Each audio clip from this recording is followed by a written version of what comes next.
90% tenaga kerja kita itu dipekerjakan oleh UMKM. Betul. Bisa kita bayangkan, backbone ekonomi ada di UMKM. Iya. Nah, inilah peran BRIN, Iya. ya enggak, yang bisa memperkenalkan, mengupgrade teknologinya.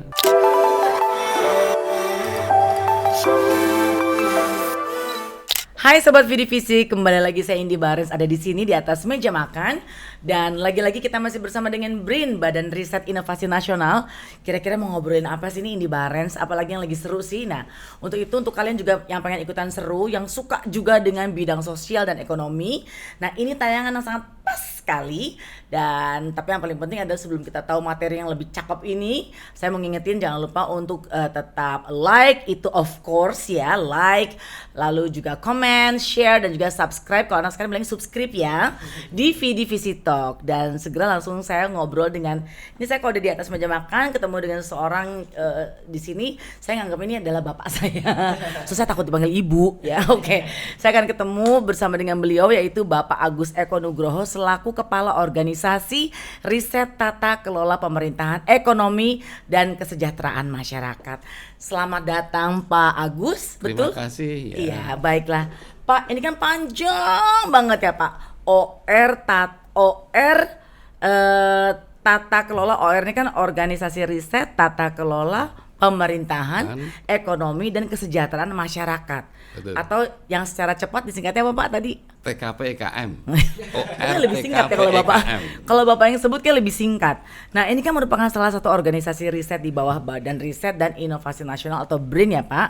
Dan ORTKPEKM ini mempunyai tugas menyelenggarakan tugas teknis penelitian, pengembangan, pengkajian, dan penerapan serta invensi dan inovasi di bidang tata kelola pemerintahan, ekonomi, dan kesejahteraan masyarakat sesuai dengan ketentuan peraturan perundang-undangan. Dan sebelum kita ngobrol secara panjang lebar dan juga menyenangkan ini, tapi sebelumnya saya agak penasaran nih dengan profil Pak Agus Eko Nugroho. Ini sebetulnya untuk masuk dan sekarang ada di tempat ini, organisasi ini atau institusi inilah ya Pak, sudah menjadi cita-cita Bapak kah atau gimana sampai kok kayaknya asik gitu Pak? Boleh cerita dulu sedikit Pak? Iya, mungkin dari kecil ya mungkin memang ya mungkin curiosity, orang yang suka keingintahuan yang besar gitu, sehingga kemudian setelah saya lulus sarjana ekonomi dari Universitas di Surakarta, kemudian apply lah saya ke LIPI. Oh, karena mengikuti keinginan hati dari kecil. Betul, udah seneng pengen tahunya tinggi gitu ya Pak? Betul sekali. Kemudian masuk riset, sempat beberapa tahun, mungkin setahun lah ya, sebagai fresh graduate pengennya kan wah ke Jakarta, kerja di bank gitu, tapi nggak bisa kerasan. Dan pengennya memang sebuah institusi yang melakukan riset, passionnya ada di riset, sehingga yang saya kenal waktu itu adalah riset sosial ekonomi itu ada di LIPI. Masuklah saya ke situ. Jadi memang dari kecil remaja memang sudah bercita-cita di situ gitu ya Pak? Betul. Jadi dari situlah kemudian S1, beberapa 2 tahun berikutnya saya ambil S2 di bidang ekonomi juga dari New Zealand, Massey University. Kemudian mungkin selesai krisis, itu periode krisis kita 98. Iya, sekitar tahun 98 sampai 2000 ya. 2000 balik, 2004 berangkat lagi ke Australia untuk ambil economics di Perth, Western Australia. Balik di 2008 mungkin ya. Passionnya ya ada di bidang sosial ekonomi, khususnya disiplin di economics. Wih, makanya kalau jadi orang bank mungkin agak beda tujuannya ya Pak ya? Beda ya. Medanya beda. Iya. Jadi lebih pada economics for well-being lah ya. Untuk masyarakat. Ekonomi untuk masyarakat, bukan otomatis masyarakat semuanya, mulai dari yang kelompok kecil, menengah, high class, bisnis, dari small business sampai bisnis kelas raksasa. Apa yang menyenangkan buat Pak Agus bisa mempelajari, mendalami bidang tersebut? Saya kira mungkin karena memang itu perilaku ya. perilaku, mulai dari perilaku masyarakat, manusianya termasuk perilaku organisasinya. Di mana pola perilaku itulah yang membedakan antara misalnya small business dengan large company, bisnis yang bekerja pada sektor pertanian bisa beda dengan industri ataupun di yang saat ini anak muda sukain misalnya, yang enggak di digital company, digital, dengan kekuatan teknologi digital yang akan beda sekali. Termasuk juga perilaku konsumsinya. Kayak saya ini orang kampung, pasti perilaku konsumsinya beda dengan indie yang dari mungkin kota besar ya nggak dengan perilaku yang beda. Ini yang membedakan, yang menariknya ada di situ. Dan kompleksitas yang ada di Indonesia kan mulai dari yang dari kampung, dari dusun sampai ke Bapak ini suka kota besar, dari merendah tapi ninggiin mutu. Keren tapi mahal. Apalagi mungkin setiap manusia kan istilahnya tempat dia berkembang, lahir beda ya Pak, attitude-nya juga beda, perilakunya, kulturnya juga beda-beda. Pasti beda. Ya, itu yang menyenangkan buat Bapak ya. Jadi bisa melihat, mengetahui perbedaan-perbedaan tersebut ya Pak. Kompleksitas itulah. Kompleksitas, iya betul. Nah, Pak Agus ini kan memimpin organisasi riset yang melakukan penelitian di bidang sosial. Nah, ini saatnya nih Pak, saya minta diberikan pencerahan, penjelasan seputar riset sosial itu seperti apa aja sih Pak? Bahkan mungkin sampai ke jumlah SDM-nya barangkali ya. Betul. Oke. Jadi organisasi kita itu namanya seperti tadi ya, agak panjang. Iya. Jadi organisasi yang intinya berkaitan pada 3 isu sebenarnya.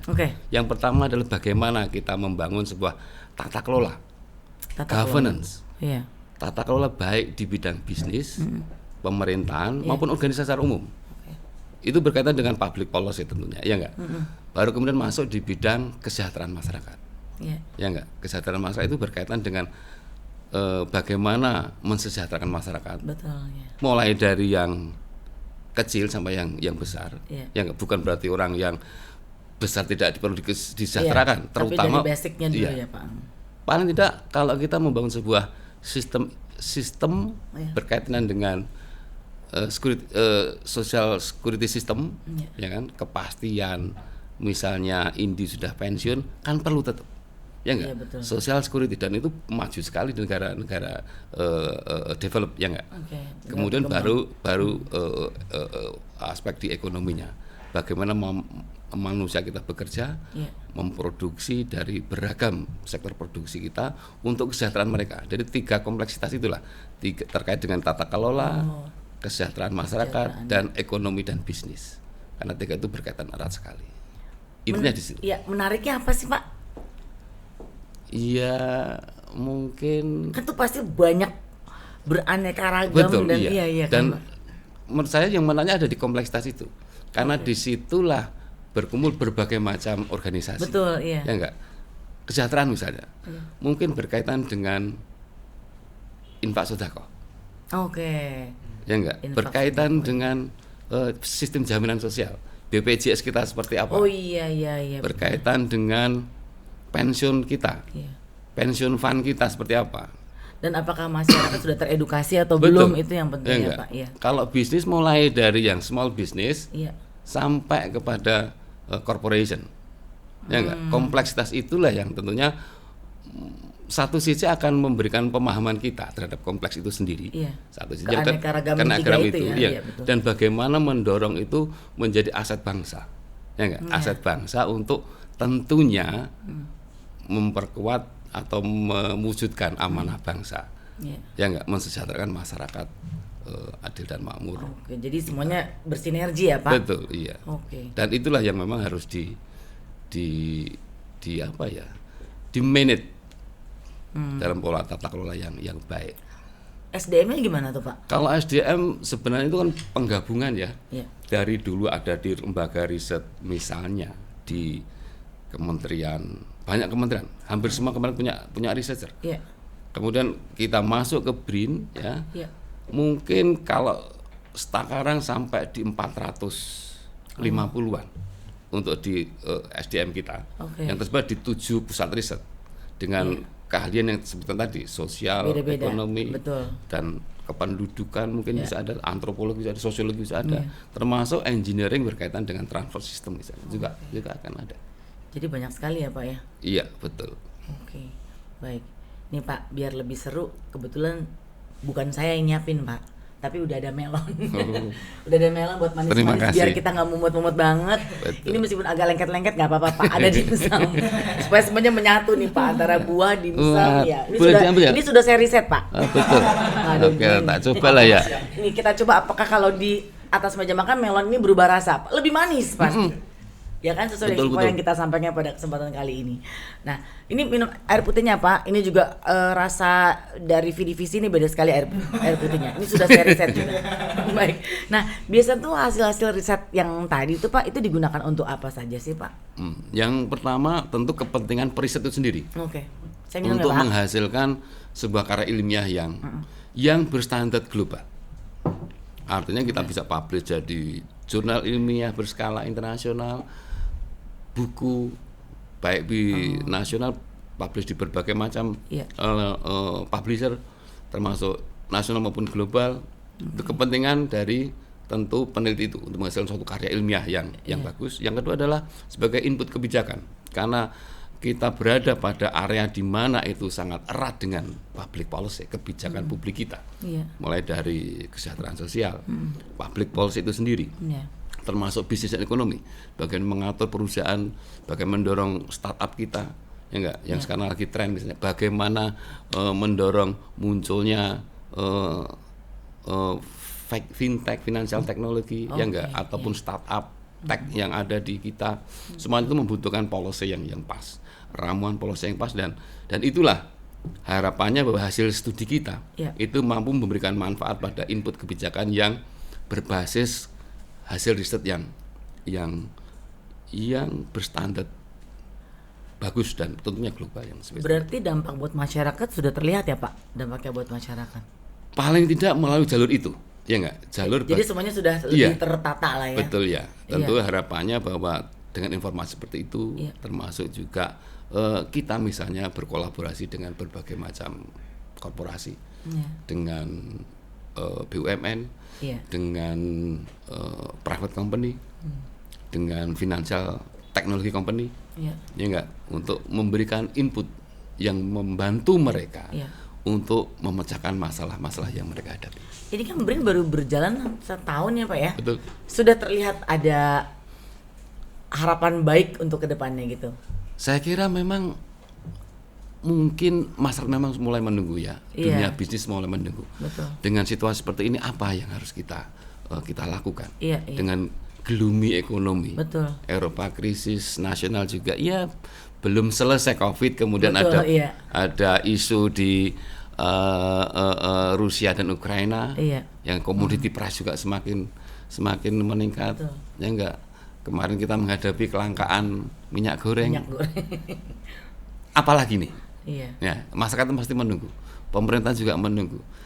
Paling bagaimana mengantisipasi kita, bagaimana kita keluar dari situasi yang kurang beruntung pada beberapa tahun terakhir. Inilah harapannya bahwa riset itu memberikan kontribusi signifikan pada pemecahan masalah bangsa. Ya enggak? Ada cara yang ditempuh nggak sih Pak untuk bisa mensosialisasikan ini kepada masyarakat, terutama generasi muda nih Pak, angkatan saya gitu. Bapak ketawa. Muda dari mana Indi Barens? Saya kira bertemu dengan Indi Barens adalah salah satu bagian dari itu. Masa Pak? Untuk mensosialisasi. Oh iya benar. Ya, memberikan pencerahan kepada masyarakat bahwa BRIN ada dan akan ada untuk kita, untuk bangsa kita, untuk dunia di sekitar kita. Berarti peran media sosial kuat sekali ya Pak di situasi seperti sekarang luar biasa. Iya, luar biasa.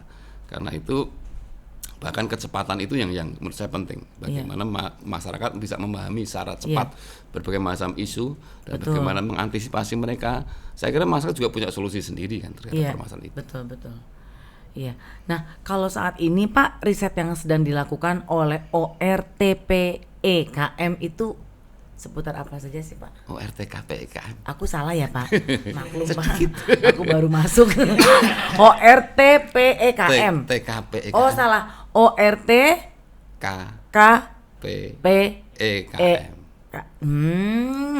Ini biasa tim saya Pak juga suka jelimet seperti saya. Mungkin boleh dijelaskan risetnya apa saja sih Pak sudah dilakukan? Atau sedang mungkin? Yang sedang yang berkaitan dengan misalnya pengembangan small scale business. Ya, pengembangan bagaimana kebijakan pemerintah, misalnya berbagai macam program pemberdayaan masyarakat, program pemberdayaan UMKM itu memberikan dampak maksimal. Itu juga kita sudah teliti berkaitan dengan pengembangan misalnya finansial teknologi kita teliti, berkaitan dengan pengembangan termasuk juga pengembangan katakanlah misalnya pertanian kita, bagaimana mengembangkan blue economy kita, jadi ekonomi yang berbasis pada sumber daya kelautan kita, ya enggak, rumput laut, ya enggak, termasuk bagaimana mengembangkan agribisnis pertanian di kita, membudidayakannya gitu Pak. Jadi, bukan membudidayakannya, aspek sosial ekonominya. Aspek sosial ekonominya. Bagian pembiayaannya, bagaimana mengaturnya, bagian mendukung produktivitas dari kegiatan masyarakat itu. Tapi ada yang paling diutamakan nggak sih Pak dari sekian banyak yang sedang di riset ini? Yang kita memiliki 3 utama.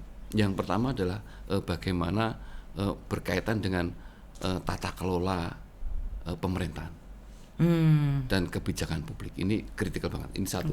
Ya, tata kelola pemerintahan termasuk dari reformasi birokrasi kita seperti apa, ya enggak, yang ada di kementerian dan kelembagaan kita, otonomi daerah kita yang harus kita kembangkan seperti apa, desentralisasi pemerintah daerah seperti apa, mulai dari pemerintahan desa, kabupaten kota sampai provinsi. Itu satu sisi. Itu governance side. Yang kemudian yang ketiga ada aspek bisnisnya, ya enggak, mulai dari financial, trade, industri, termasuk juga pengembangan startup company, ya enggak, digital economy. Pengembangan yang sangat tren saat ini adalah bagaimana kita mengantisipasi perubahan iklim dengan circular economy, blue economy maupun green economy, di mana ekonomi yang memberikan dampak minimal waste, zero waste kalau bisa, ya enggak, paling tidak recycling ekonomi, circular ekonomi. Yang berikutnya adalah berkaitan dengan bagaimana pengentasan kemiskinan kita, bagaimana memecahkan masalah ketimpangan kita. Harus diakui bahwa itu masih tersisa menghadapi 2045 yang sudah kita dijanjikan bahwa kita akan masuk Indonesia emas dengan kemakmuran dan kesejahteraan yang kita miliki. Jangan sampai tinggal janji. 2045 masih ada sisa waktu, sehingga kita harus bekerja keras untuk mewujudkan dari sekarang ya Pak. Ya, betul. Nah, kira-kira organisasi riset ini bisa menjembatani inspirasi atau aspirasi masyarakat ke depan nggak Pak, masyarakat Indonesia ke pemerintah? Saya kira harus itu suatu keharusan, ya nggak, untuk memberikan inspirasi, memberikan wacana baru bagi masyarakat, ya nggak, seperti yang sangat tren misalnya saat ini, bagaimana membangun sebuah katakanlah digital ekonomi, ya nggak, atau yang saat ini tren adalah bagaimana sih mengembangkan halal food misalnya, ya nggak, jaringan halal food seperti apa, baju muslim, tren baju muslim yang luar biasa. Betul. Kemudian mulai dari katakanlah bagaimana memberikan informasi aspek keluarga dalam ekonomi, untuk meningkatkan kesejahteraan keluarga, termasuk juga jangan lupa bahwa kolaborasi antara pemerintah dan masyarakat adalah sesuatu yang harus kita lakukan, ya enggak? Pengentasan kemiskinan tanpa melibatkan masyarakat sesuatu yang akan sulit. Betul. Gimana jaringan kelompok masyarakat, ya enggak? Kelompok RT, RW, pengajian, gereja, ya enggak? Adat istiadat untuk berkolaborasi untuk masalah-masalah di sekitar kita. Ini yang, dan melakukan edukasi kepada masyarakat. Sesuatu yang menurut saya harus bersifat inspiratif. Memberikan, tanpa memberikan inspiratif kepada masyarakat, saya kira upaya kita akan sia-sia ya. Sia-sia. Karena harus berkaitan semuanya ya Pak. Betul, Karena semuanya kan untuk masyarakat dan dari masyarakat juga. Betul. Iya. Itu ada tantangan terberatnya nggak sih Pak? Tantangan terberat tentu yang pertama adalah mentransmisikan dari sebuah hasil riset yang mungkin Indi bilang ya boring ya, knowledge akademik itu kan sesuatu yang rumus-rumus itu kan sesuatu yang sulit. Kebaca ya Pak dari wajah saya. Dan kemudian masyarakat mentransfer dari sebuah yang sulit. Apalagi masyarakat sekarang inginnya pengen serba cepat istilahnya kan. Kemudian masyarakat bisa memahami sebuah menjadi sebuah melon yang sudah siap tersedia itu kan sesuatu yang tantangannya. Dan kolaborasi misalnya dengan para misalnya katakanlah mensosialisasikan itu ya. Karena kita harus mentransfer bukan hanya terbit di jurnal langsung, jurnal-jurnal yang hebat ya. Itu ya untuk apa masyarakat juga nggak paham. Mereka harus bisa mentransmisikan itu dalam suatu wacana atau suatu penggambaran yang mudah dipahami dan masyarakat menjadi awareness maka menjadi satu yang penting. Iya, itu gimana ya Pak menembusnya? Karena kan masyarakat itu terdiri dari berbagai lapisan ya, dari pendidikannya mereka gitu, terus kan ya latar belakang mereka gitu. Gimana cara biar semuanya bisa sesuai dengan goal yang salah satunya memang medsos ya.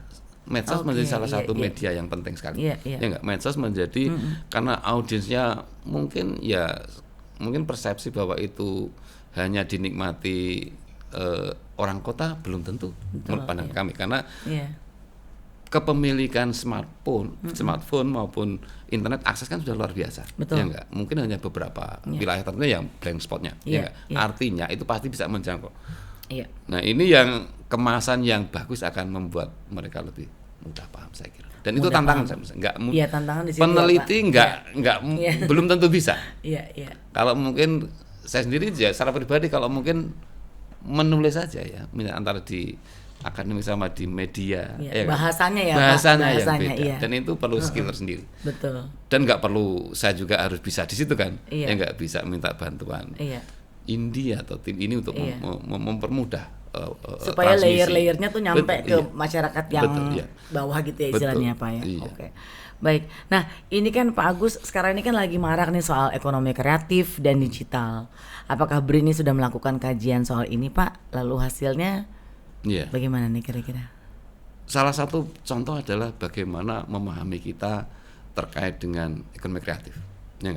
Ekonomi kreatif itu studi yang cukup lama kita lakukan sebenarnya dari awal mungkin 2010-an lah ya sebenarnya itu baru mulai diinisiasi ide ekonomi kreatif yang sebenarnya sudah dilakukan oleh masyarakat. Enggak bagaimana transmisi dari yang dulunya itu hanya soto biasa enggak sebagai satu masakan tradisional kita yang tersaji di sebuah restoran bintang 5 bahkan ada di negara lain adalah suatu industri kreatif yang berbasis culture kita. Nah ada lagi industri kreatif yang berbasis science and technology enggak termasuk mungkin game game dan lain sebagainya termasuk juga fashion sentuhan fashion kita batik kita seperti apa dan itu saya kira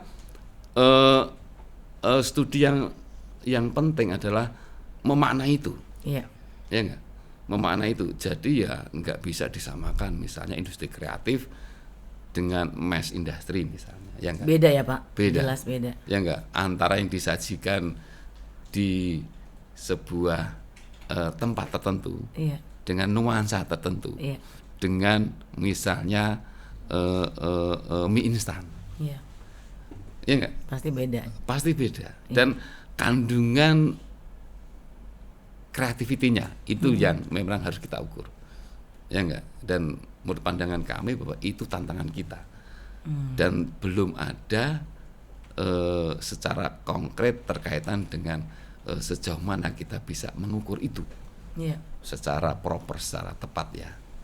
Ini yang itu sulit nggak sih Pak untuk bisa mencapai sesuai dengan target yang diharapkan? Apalagi kan ini berbeda ya antara kreatif, digital gitu ya Pak. Apalagi sampai bisa menembus ke mancanegara lah, let's say gitu Pak. Iya, saya kira memang pemahaman kita harus beragam ya terkait dengan misalnya kreatif industri berbasis food ya enggak atau entertainment ya enggak dibungkus lah gitu dibungkus dari yang dulunya adalah katakanlah mengenai tantangan menurut saya dan itulah yang misalnya ini adalah bagaimana mengembangkan berbasis teknologi yang misalnya game industri game, animasi dan sebagainya. Karena itulah yang mungkin menurut pandangan kami BRIN atau university atau tim kreatif menjadi backbone-nya. Backbone-nya untuk mengembangkan industri itu. Ya enggak? Kemudian yang berkaitan dengan art. Ya enggak? Art. Apakah itu misalnya fashion, batik. Ya enggak? Maka para seniman, ya enggak? Para penggerak budaya, termasuk pemerintah daerah, itu menjadi backbone-nya, ya enggak? Iya, basic yang paling kuat ya Pak. Iya, betul. Iya, dari situ. Betul. Dan itu karena itu kolaborasi menjadi sangat kritikal. Kritikal, dan itu memang harus pemerintah sebagai katakanlah penggerak proses itu harus pandai memilah-milah, ya enggak? Jadi enggak bisa one size fit all menurut pandangan kami ya untuk kreativitas dalam konteks. Apalagi di Indonesia kan banyak sekali kulturnya, budayanya gitu, dan orang-orang kreatif di dalamnya juga perlu di support ya Pak ya. Betul. Iya. Artinya di support itu bukan pola menggerakkan dan menggurui. Itu kuno. Iya, betul. Dia memberikan akses, fasilite, ya enggak? Misalnya katakanlah superkomputer kita. Ya BRIN punya superkomputer kita. Ya enggak? Silakan para animator, daripada dia beli hard disk yang sendiri-sendiri yang luar biasa, belum tentu bisa sebagai orang kreatif, ya enggak? Kalau kita bisa menjembatani itu, ya enggak? Sehingga biaya produksinya yang ditanggung oleh para animator kita, ya enggak? Bisa turun. Karena itu bisa masuk ke dalam arena riset. Dan itu misalnya difasilitasi oleh government dalam konteks ini BRIN. Itu satu sisi, ya enggak? Atau pemerintah bisa menggerakkan financial institution kita. Tidak gampang, ya enggak? Kreatif itu memiliki, apalagi yang berbasis teknologi, memiliki resiko yang tinggi. Traditional banking nggak bisa, ya enggak? Kreatif industri memerlukan, apalagi yang startup itu memiliki success rate 10% bagus. Bank itu kredit macetnya tidak boleh lebih dari 5%. Kebalikan, artinya banking system nggak bisa diharapkan. Yang bisa ada crowdfunding, ya enggak? Angel capital, ya enggak? Menggerakkan itu ada di masyarakat. Infak zakat dan sedekah adalah crowdfunding, misalnya. Manfaatnya itu seperti apa? Pemerintah harus bisa menciptakan atau financial institution yang ramah terhadap proses kreatif itu. Tanpa itu, ya mungkin timpang ya Pak. Timpang. Iya, betul. Artinya pemerintah nggak usah nyuruh ini itu sama kuno. Ya. Cuma gimana caranya nembus ke masyarakat yang lebih light, jadi mereka juga lebih paham dan bisa bersama-sama gitu ya Pak. Iya, dengan katakanlah dengan pola kompetisi ya, kompetisi yang kreatif ya. Bukan kompetisi yang mematikan, kompetisi yang kreatif, yang mungkin mendorong kreativitas. Itu kan tetap penting.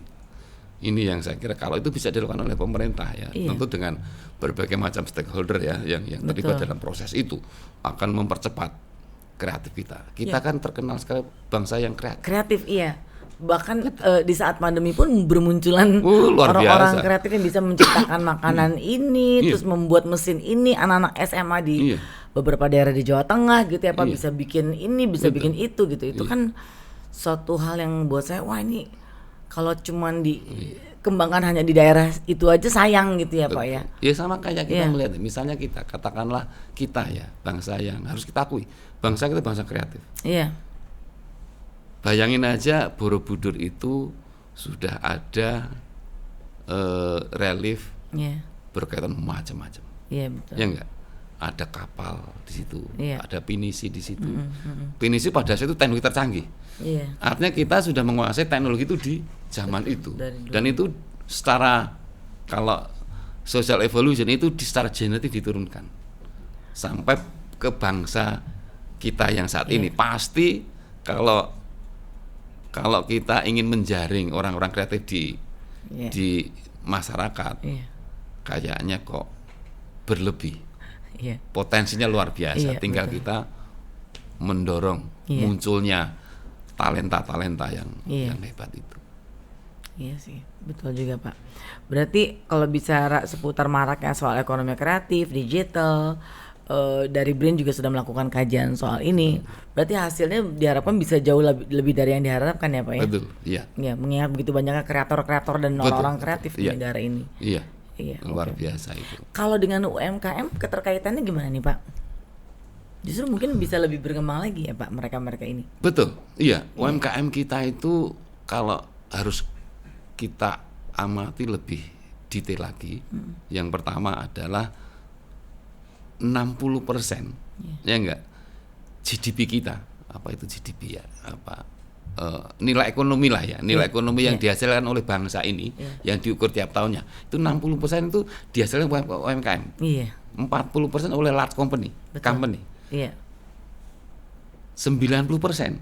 tenaga kerja kita itu dipekerjakan oleh UMKM. Betul. Bisa kita bayangkan backbone banyaknya ya Pak. Backbone ekonomi ada di UMKM. Ya enggak? Betul. Nah, permasalahannya adalah bahwa kemampuan adopsi teknologi, akses to teknologi itu lemah. Istilahnya adopsi teknologi ya Pak. Nah, inilah peran BRIN. Ya enggak? Yang bisa memperkenalkan, mengupgrade teknologinya, memperkuat akses dan kemampuan teknologi dari UMKM. Kalau produktivitas itu bisa dipercepat, saya yakin bahwa daya saing ekonomi kita akan lebih baik. Betul. Dan tentu bukan UMKM yang cuman jualan sesuatu yang apa adanya, ya enggak? Harus ada upgrade lagi ya. Itu kan memerlukan peningkatan mulai dari kewirausahaan, ya enggak, skill kewirausahaan dia, kemampuan bisnis dia, kemampuan teknologi. Kalau financial access saya kira memang masih tak ada tantangan, tapi program pemerintah luar biasa. Kredit usaha rakyat, kredit berbagai macam kredit yang diberikan oleh UMKM. Yang tujuannya untuk mensejahterakan masyarakat itu sendiri pastinya. Betul, ya Pak. Iya, betul. Dan itu saya kira kalau menurut saya tinggal memperkuat kemampuan bisnis dia, kewirausahaan dia, dan kemampuan teknologi untuk upgrade kualitasnya, ya enggak? Kalau daya tahannya sih kayaknya kita kalah deh, daya tahannya ya enggak? Mereka luar biasa, produktivitas dalam konteks bekerjanya itu luar biasa, tapi belum tentu bekerja produktif seperti Indi, tahu ya enggak? Yang gimana Pak? Lu ya produktif dengan kalau mereka kan bekerja keras tapi belum tentu efisien. Betul. Betul, jadi takes time dia untuk memproduksi itu. Kalau itu ditambah teknik sehingga produktivitas dia meningkat, akan lebih baik. Akan jauh lebih baik. Percepatan itu akan luar biasa. Kalau daya tahan sih kayaknya nggak perlu ditanya lagi ya enggak. Mereka kan luar biasa. Bisa 24 jam 7 hari kerja ya enggak? Iya betul, tahan banting lagi. Tahan banting kata seperti itu. Jadi ya secara tidak langsung ya itu ya Pak, bahwa sebetulnya terkait dengan UMKM ya mereka dan pemerintah juga bisa saling mendorong peran UMKM ini untuk kesejahteraan masyarakat itu sendiri. Kalau menurut saya itu snowballing. Kalau saya pandangan saya. Apa istilahnya snowballing Pak? Itu gini. Snowballing. Sebenarnya kan kreatif di masyarakat itu kan seperti domino efek ya, menular ke masyarakat sekitarnya, ya enggak? Dan itu harus dimulai dari anak muda menurut saya. Enggak harus atau pertanyaan memberi ruang lebih besar, ya enggak, untuk berkreasi, utamanya di startup, pengembangan startup teknologi, startup yang memiliki basis teknologi atau basis creativity. Dari situ maka dia akan memiliki, karena dia akan bergerak di masyarakat itu sendiri kan, pasti dia akan memberikan penularan terhadap mungkin UMKM yang dalam tanda petik tradisional, percepatan karena ruangnya harus kita perlebar nih. Edukasinya juga mungkin ya Pak. Dan ruang bagi kreativitas startup dalam konteks bahwa suatu usaha yang dibangun dengan kandungan creativity, human creativity yang lebih besar lagi. Pak, maaf, menurut Bapak ya, untuk masyarakat yang sudah punya standar menghasilkan kreativitas baik dari masyarakat dari daerah gitu ya Pak. Terus harus ketemu dengan anak-anak muda yang berusaha untuk memberikan edukasi. Itu sulit nggak ya Pak? Kan biasanya kalau masyarakat yang sudah punya prinsip awal gimana cara mereka punya usaha, goreng pisang mungkin, bikin pisang sale itu dikawinkan nih Pak dengan ilmu yang baru dari anak muda, itu nembusnya gampang nggak sih Pak? Biasanya kan kalau orang-orang yang sudah punya standar penjualan yang basic suka sulit ya untuk dikenalkan dengan bisa lebih upgrade lagi, itu gimana tuh Pak? Iya, memang menurut saya itu tantangan saat ini. Iya. Tantangan kan ada kan orang yang nggak mau ayo pakai ini, pakai m-banking misalnya ya, kalau pembayarannya gitu, proses pembayaran pakai ini, nggak mau Cela mau gitu. Saya biasanya pakai yang manual aja, wes bayar di tempat selesai gitu misalnya. Itu kan yang basic, yang standar. Betul. Supaya bisa mengupgrade kemampuan mereka lebih pandai lagi, lebih pintar lagi tanda kutip gitu Pak. Itu gimana ya supaya mereka bisa mau untuk bekerja sama dan iya, saya kira mungkin memang katakanlah kalau saya digital literasi tetap harus ditingkatkan ya. Iya. Digital literasi seperti harus ditingkatkan. Termasuk juga inklusi. Ya mungkin kewirausahaannya itu yang pertama. Tetap harus kita berikan. Dan itu menurut saya yang paling efektif membangun ekosistem. Ekosistemnya ya Pak? Iya. Kalau bayangin aja, kalau kita bisa membangun ekosistem pisang goreng. Iya. Ada pengamat pisang goreng, betul. ada artis yang suka makan pisang goreng. Iya. Oh itu sinerginya dapat banget. Ada perusahaan penggorengan. Iya. Ada restoran yang fokus pemasaran, semuanya itu kalau kita tarik dalam satu ekosistem. Cakep ya tuh Pak, iya. Dan ekosistem itulah berbasis digital. Di mana semuanya secara virtual bisa diakses. Maka baik face to face kontak maupun anonymous kontak, virtual kontak akan membuat sebuah akumulasi share knowledge di antara mereka. Dan itu yang menurut saya sesuatu yang harus kita dorong. Membangun ekosistem itu. Betul. Baik, menurut saya itulah yang menjadi ekosistem itu yang belum banyak terbangun. Beberapa memang sudah, tapi bisa jadi mayoritas belum terbangun. Apapun jenis bisnis dan karakter itu. Betul. Tapi paling tidak masyarakat ini sudah mulai dikenalkan ya Pak. Betul. Dan mereka lihat bahwa sekarang UMKM ini banyak banget kemajuannya, punya wadah tersendiri, bahkan bisa tembus nggak cuma di wilayah tertentu, malah bisa lebih luas lagi. Betul ya. Iya. Baiklah. Nah, kalau menurut Pak Agus sendiri, apa harapan dari Pak Agus selaku kepala takut salah ya Pak, ORTK. Bentar Pak, saya nyontek. Saya mendingan jujur Pak daripada salah. ORTKPEKM. Benar ya Pak? Betul. Aku ketemu di jalan manggil Pak Agus aja. Aku ngomong panjang. Pak Agus ORTKPEKM. Takut salah saya. Kalau menurut Pak Agus sendiri di masa yang akan datang terkait infrastruktur, pendanaan ini bagaimana Pak? Kalau mau nerawang-nerawang sedikit nih. Misalnya gini, harapan Bapak gitu untuk harapan kita bahwa memang yang pertama lah kita mungkin introspeksi diri, ya enggak. Bagi para peneliti kita tentu produktivitas tetap berkarya nomor 1. Enggak. Artinya kehadiran BRIN itu harus menghasilkan sesuatu yang beda, ya enggak. Yang beda yang mampu memberikan inspirasi kepada masyarakat, ya enggak. Dimana kalau akses pembiayaan, akses to infrastruktur riset. Kalau riset sosial karena nggak terlalu banyak biaya yang harus dibebankan. Ya enggak, karena mesin produksi kita ada di benak masing-masing peneliti. Ya enggak. Tinggal bagaimana nih pecahnya gitu ya Pak ya. Itu yang saya kira nggak ada yang bisa di jalan pintas kecuali kolaborasi, interaksi dengan berbagai macam stakeholder, dengan berbagai macam kelompok masyarakat, sehingga menginspirasi dan mendapatkan inspirasi. Dan masyarakat melihat ya Pak jadinya. Betul, iya. Jadi proses itulah yang kemudian bisa menularkan kita, menularkan ketularan terhadap proses yang baik. Jadi majunya bersama-sama. Betul. Apa yang Bapak sampaikan untuk generasi angkatan saya, anak-anak muda sekarang nih Pak, yang pengen banget untuk bisa support semuanya gitu. Kira-kira Bapak menyampaikan apa? Kalau menurut saya bahwa bangsa kita itu bangsa yang kreatif. Yeah.